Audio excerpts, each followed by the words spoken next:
Check the mic and make sure it sound right, boys. So welcome everyone to the group chat brought to you by Overmark. I'm Darrell and with me today is Xin Wei. Oh my god, it's been a real long time since we recorded our last podcast. Tutors has been really busy with all the mock paper reviews and exam crunch time has been really tiring for us too. But we're here today to bring you some quality content, hopefully to help you out towards your exam. Today we're going to talk about last minute tips for revision, which I think is something that all of us would be panicking now because exams are just around the corner. So maybe Xingwei, can you just kickstart the session in terms of your own experience with your own last minute revisions in secondary school and in JC? Yeah, I'm a pretty last minute person when I think back when I'm a student. So I think definitely this podcast topic comes like very timely, given that we are about like 4 to 5 weeks countdown to like the main show. Yeah. I think one thing that is very important is okay, I think one thing, like the first question is that how far away are you, right? So when I say last minute, like I was last minute for my other exams, not really for O-level.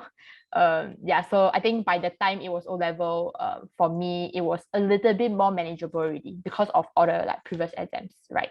But maybe for your other school exam, like all your like mid-year and maybe when we were Sec 3, that end of year, then I was a bit last minute. But by the time I reached O-level, then it was not so bad. So I guess for that one last month, when you have certain content knowledge already versus like you are like almost clean slate, I think it will take like very different form of like preparation and strategy. Yeah. Yep. For myself, I think my last minute comes more in the form of content revision. So I think for sciences and math is really about building up your basics way ahead of time.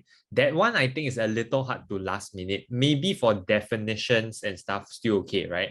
But in terms of understanding concepts or math for problem solving, it's not something you can last minute lah. Those you kind of need to build out with practice. But I think a lot of the more humanities-based subject, or even for English, your examples for your essays, those I think I tend to put it towards the end so that it's a bit fresher in my mind. And today I think we'll be happy to share some of those tips that will help you for your last minute revision. Maybe I can kickstart with a couple of pointers first. If you are weeks away from your exam, right, it's super important for you to set goals. Now, you need to recognize that only when you set goals, then you will be able to have a tangible target to work towards, because here time is of the essence, right? So you really need to know what your aim is. So maybe I'll just put it out there for myself, right? In terms of my goals, I set very clear-cut goals like 2 to 3 days before. I need to recap my content for my history essay. So I know exactly what I'm going to do every day. Rather than just looking at it as one big lump sum of stuff that I need to do, I try to break it down into more manageable bits by day, then after that by hours. But I try not to go into the details of what to do per hour because I think that's too specific. Then it makes it very difficult for you to keep to it. But rather I have like broad strokes of like, okay, today I need to revise a physics theme on waves. Then I need to memorize essays for my history. Then I want to do one math practice. So that is sort of like my goals for my day. And then that helps me build towards my eventual outcome of what I'm hoping to achieve. So I think having very targeted goals would really help.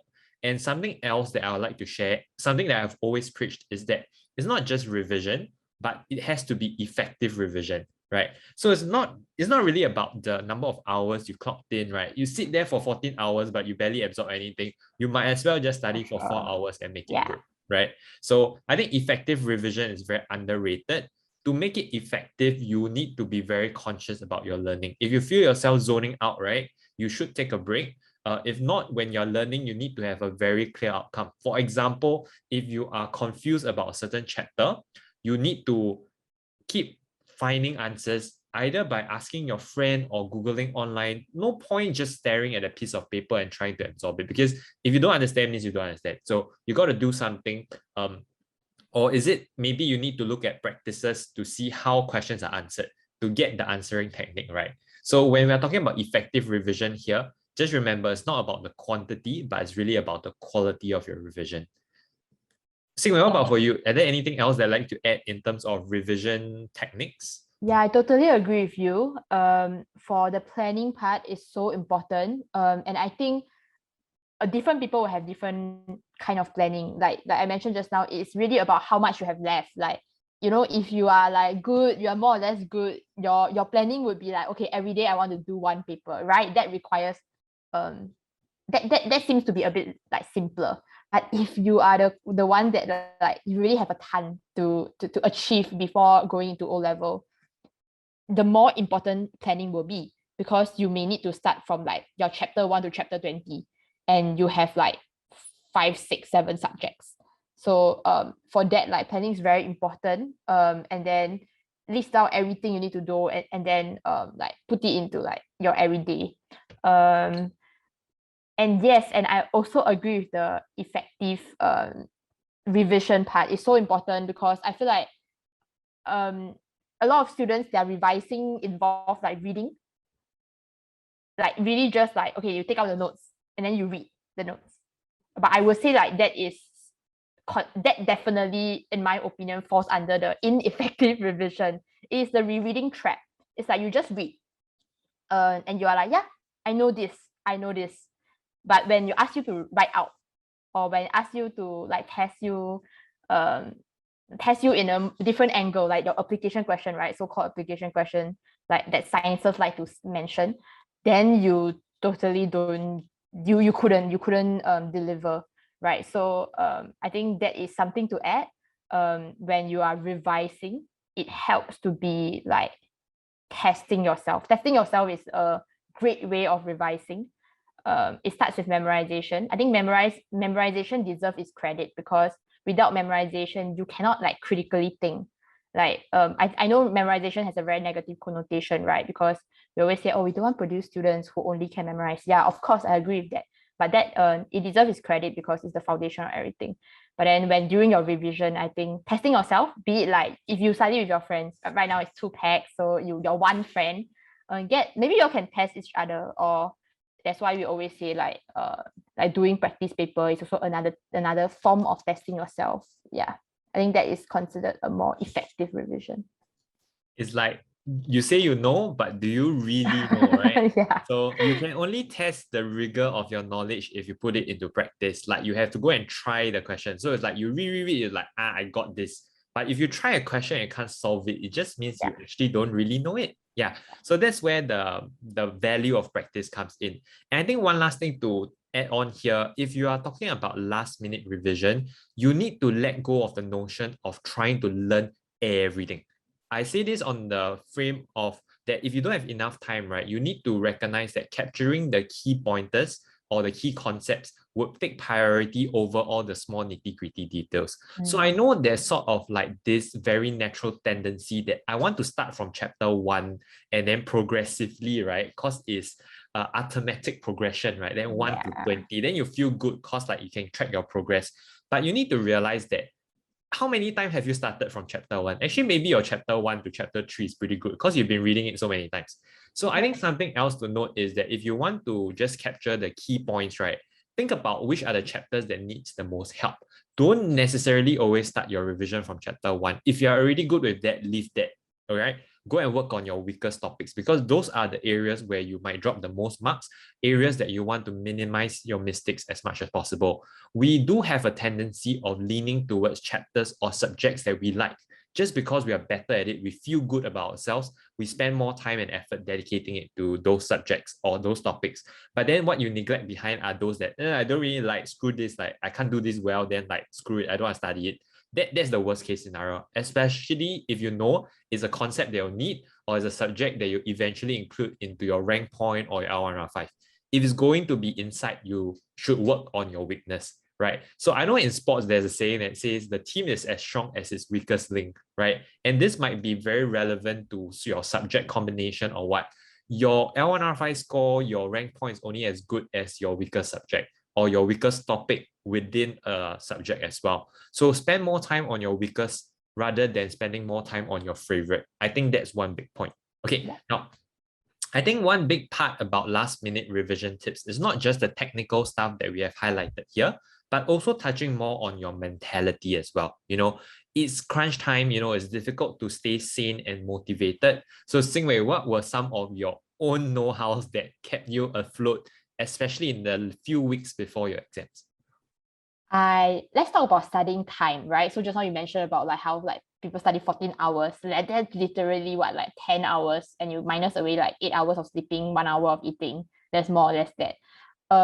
So I think my way is like to segregate things really clearly.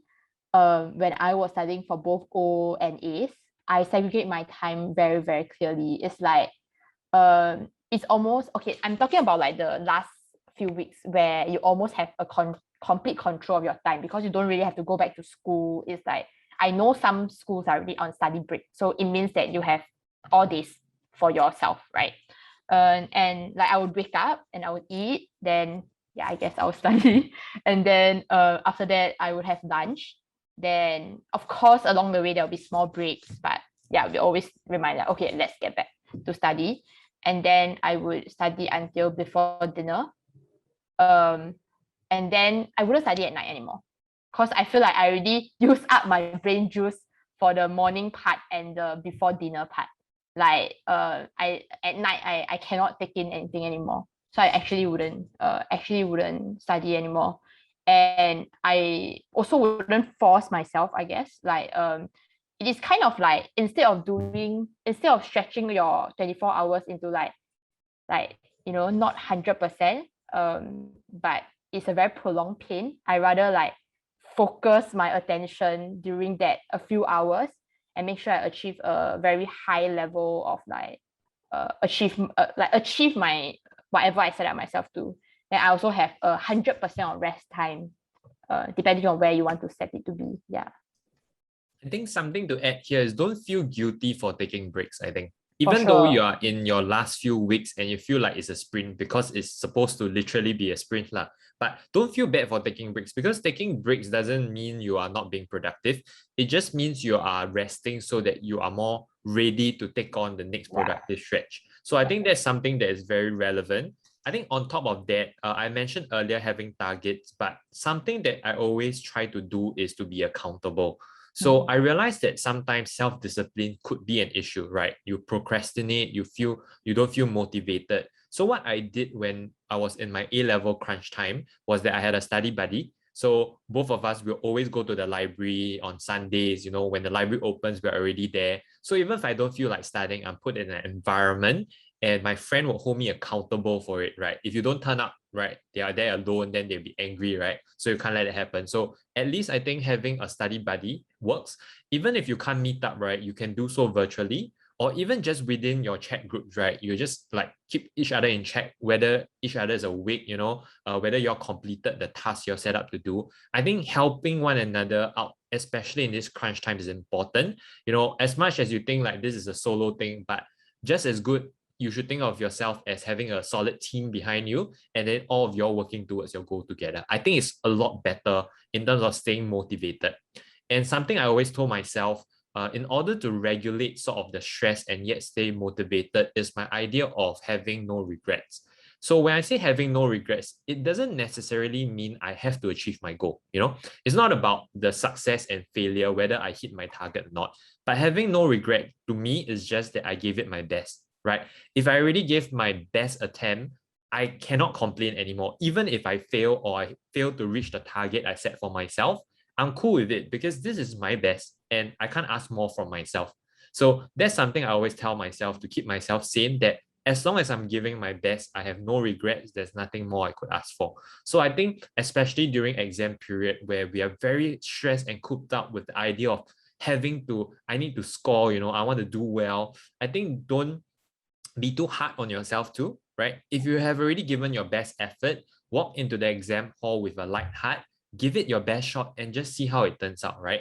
And life is honestly, right, like the truth is me and Sing will tell the same thing. I can't say grades don't matter. I think grades do matter in terms of helping you get to your next phase in life. But when you look back objectively, right, your grade itself doesn't define you as a person, right? But I think it's more of the kind of habits and the values you hold yourself to that is really important, like your sense of self-discipline, your determination to reach your goal, your grit, I think these are the kind of things that you would be more proud of rather than just the value of the numerical grade that you get here.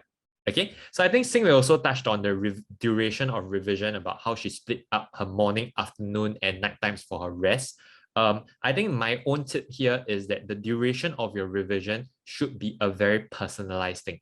Now, if you know you cannot sit down on your butt to revise more than an hour, make a plan that works for yourself, right? But if you're the kind that you feel like you can settle down and really get into the mood, right, then do it, right? So I think for duration wise, the generic advice is anything more than 12 feels a little bit of a stretch, because your brain juice, there's a limit.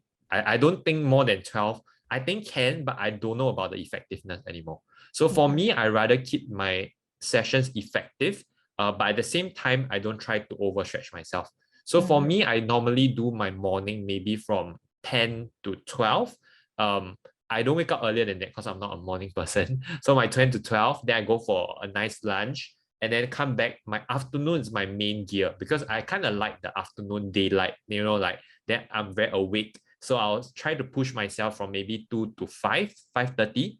Then after dinner, maybe I'll push on for another 2 hours from 8 to 10, but that's my max. I don't go anything beyond that. If you calculate that, it's around 10 hours or so, but that it was my maximum for A levels. I think for O levels, it was 8 hours for me, but that was what worked for me. So if it works for you, go for it. But I think our common advice here is don't overstretch yourself. Okay, I think now we want to move on to the more technical portion on revision techniques, right? So before this, we're giving more tips on like what to do, how you should be approaching it. Here, we're going to give you actual techniques that you can apply for your revision. Okay, maybe Xin Wei, you can start off with your own techniques if you have any to share. Okay, I think this will be some like a studying tip, but I will try to keep to our topic, which is like there is a time element here, where time is a little bit stretched out, right? So in an ideal scenario is that you have some more time and you practice a lot, you move your memory, you move your like content from like your short-term memory into your long-term memory. Yeah, that's the ideal world scenario. But right now, I think like if sticking into a more time-sensitive part, I think one important but overlooked thing is having one source of truth, like just having one source of truth. Which is what I mean here is that you have your textbook, you have your school notes, and then some students will buy like some revision books from Popular and then buy our curated notes or like refer to our online notes, right? So there is like many things. But what I believe in is that while they will more or less say the same thing, you are wasting like that few seconds to reconcile their phrasing. That is, we don't want to waste that time. We just want to have one source of truth. And of course, not saying that one source of truth is just your like you cannot change it, right? You are always adding things to it. Like when you are doing paper, you realize that, oh, I like the way this answer is phrased. Then okay, you choose that to be your one source of truth. You change that part of your notes to the way what you saw, and you like that part. But no matter what, you only refer to one set of stuff, and I think that saves a lot of time. And every time you want to like check on something, you only go to one thing. You don't have to cross check like 3 documents or 4 documents. I think that is like the time part. And then I think another like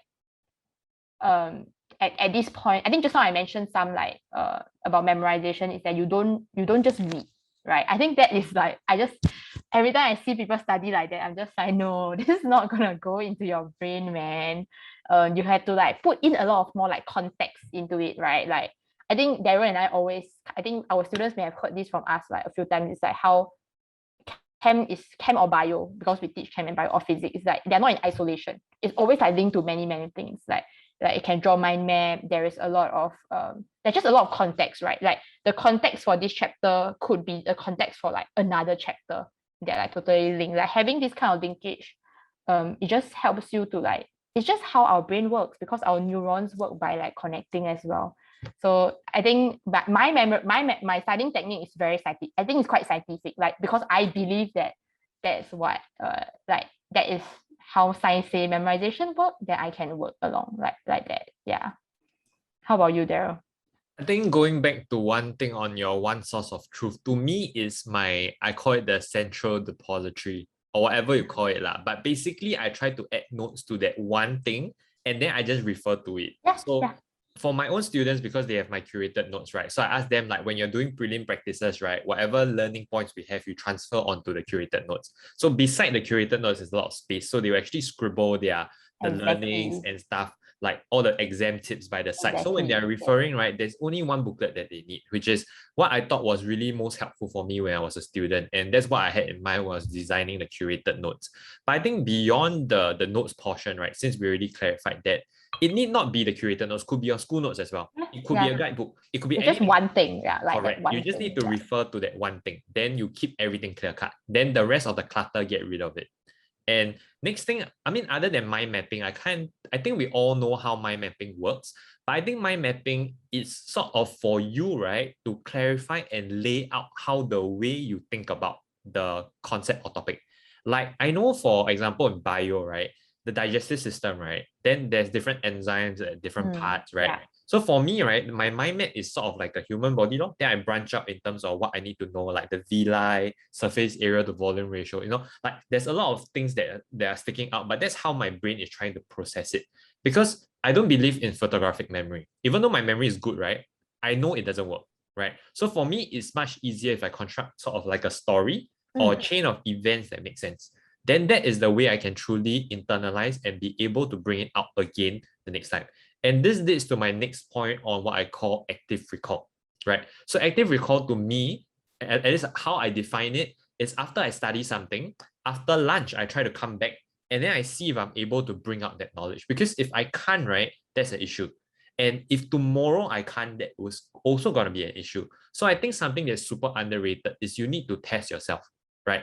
So sometimes you feel like you understand, but then after you test yourself, you realize, actually, I need to refer again. Yeah. Then, yeah, you're in trouble. So that is a way for you to sort of track your progress by doing an active recall. Now, with the time element in play, right, and us emphasizing how practices are important, something else I do is what I call the speed practice. So this speed practice is not about doing the actual working, but what I do is I look at a question, I think about how I'm planning to solve it.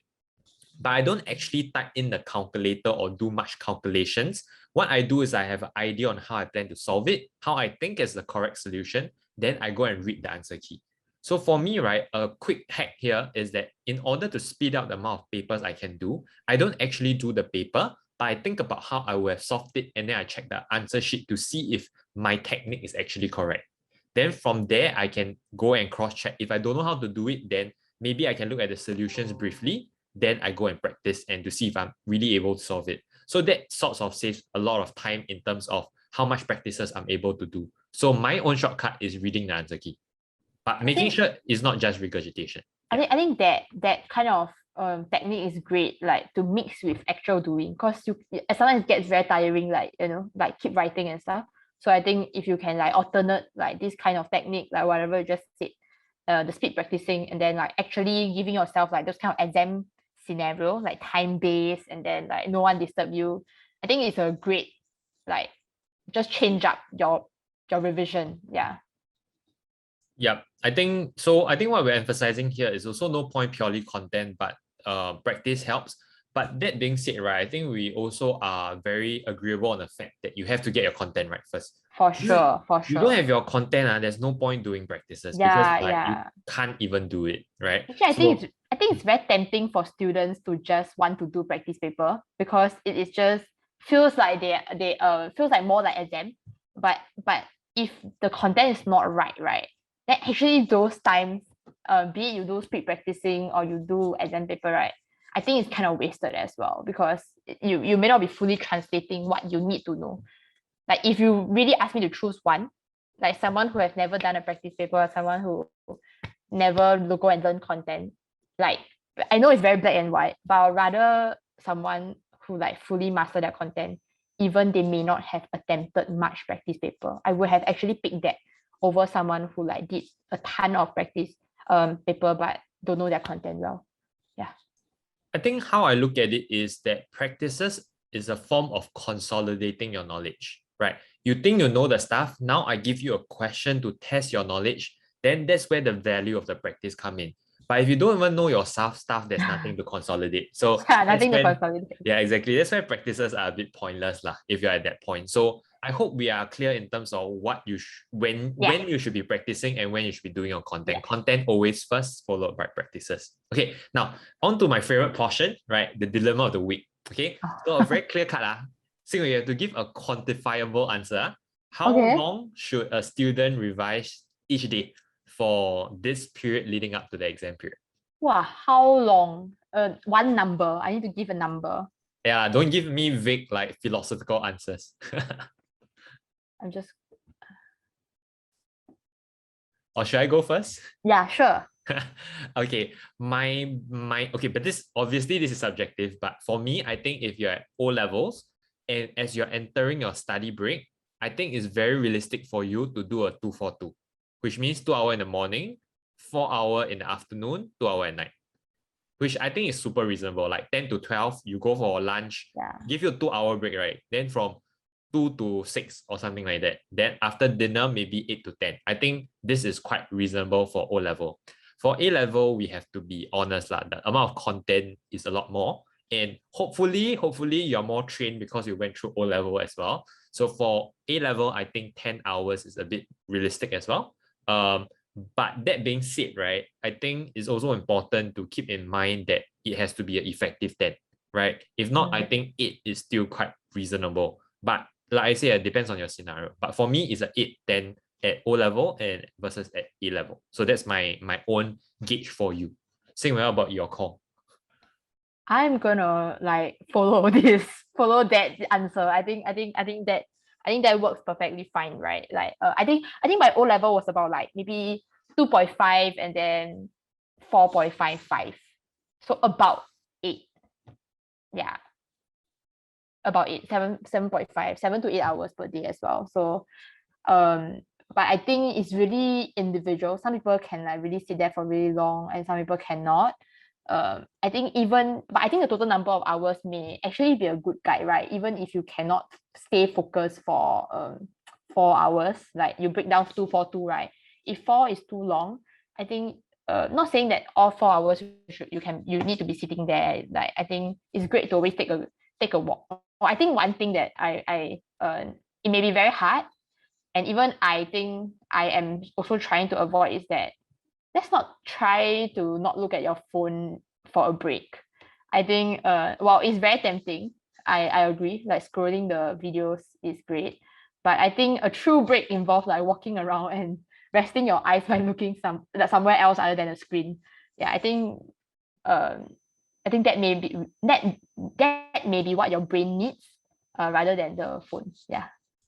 It's true. I mean, you look at the way social media ads or any generic ads, right? They're designed to keep you on the ad. Yeah. And they are fighting for your attention and your brain space. Basically, they are just mini things grabbing your attention, right? And honestly, when you're studying, right, there's a lot of information to digest and your brain will be really tired, right? So sometimes you might think of social media as a means to numb out the pain, but actually it makes you a bit more tired. Honestly, during your exam period, right, I think there are a lot of students that decide to deactivate their account and stuff. But I think, do you need to go to the extent? I mean, depends lah. I mean, if you feel like it's better that way, I think that's fine too. But I think it's more of just having the awareness that when you take break is for your brain to rest. So I think whatever you do, right, if your brain is resting, then that's great. Yeah. So, but I think something I want to highlight here, when we say like how many hours, right, you realize we always speak it in a context where you still get sufficient rest, right? So something that's very underrated for students that are burning the midnight oil is you need to realize scientifically what your brain does during the sleep is to organize all the information that you learn during the day. So if you don't rest enough, right, actually it's pointless. No matter how much you study, right, you're not going to absorb sufficient amounts. So I think here we are also saying the number of hours in context with some with sufficient amount of rest. Yeah. On top of that is also on the basis that you are still feeling all right, right? But if you're going through a burnout, then it's an entirely different thing, which I think is something that we are interested to discuss in our following podcast. So you might want to tune into that. Okay, Xin Wei, any last shout out to the students before we end off this podcast? I want to say that there's still some time. Like, I don't know when you're releasing this, but it will be like 4 to 5 weeks. Actually, it's still a lot of time. Like, I think maybe the last mental prep for students who will tune into this one is that there's still enough time. You just have to slowly, steadily, not slowly, but like steadily check off your list. Instead of feeling that, oh my God, there is so many things to do and being numb and not being able to take the first step, right? I would shout out to all students who feel that way to like just start now and then slowly check off everything that you have to do. Yeah. I think don't let the amount of workload paralyze you from getting started. I feel that at this point in time, you do have time. And I think a student with a determined mindset, with a great plan, can execute to a very great degree, will still be able to do a lot, right? So sure. I also say this in the context that we also need to recognize that, you know, at the end of the day, right, all we're doing is preparation for the final battle, right? More preparation is always better than less preparation. The difference between reading one extra SS essay versus not reading, that could be the essay that might actually come out in your exam, right? So we will never say you're sufficiently prepared, but all you can think of is how do I get more prepared than I was a day before, right? And as long as you keep that mentality of trying to keep building on one step at a time, you will be in a good space. And as I say, as long as you put in your best effort, right, don't be stressed out about the outcome. Because as long as you give your best, that's all you need. And outcomes are not things that we can tangibly control as well, right? Because we know that what we can control is our own efforts, right? But how the bell curve exactly shapes up, right? What kind of essays actually come out on that day? What kind of concepts are being tested? You can't control these factors, so let it go. Instead, focus on yourself and doing what is within your ability, and then just be accountable to yourself, right? As long as you're okay with it, life is great, just go ahead with it. Okay. Yeah. I think with that, we come to the end of today's podcast. I hope that today's podcast has been helpful, especially in this crunch time period. The tutors ourselves, we're also feeling the stress. But here we hope that whatever we share will help you just a tiny bit, even if it's just a tiny bit, towards your journey towards your national exams, or even to our other listeners, even in a J1 or Set 3 towards your end of year. I think any of this advice, if it helps, we are really thankful that there are still loyal listeners out there that are tuning in. So remember to like and subscribe if you're listening to this on YouTube. If you're on Spotify, you can always follow us so that whenever there's the latest updates, you'll know straight away. Okay? If not, goodbye everyone. All the best for Thank you. Bye. Good luck. It sound right, boy.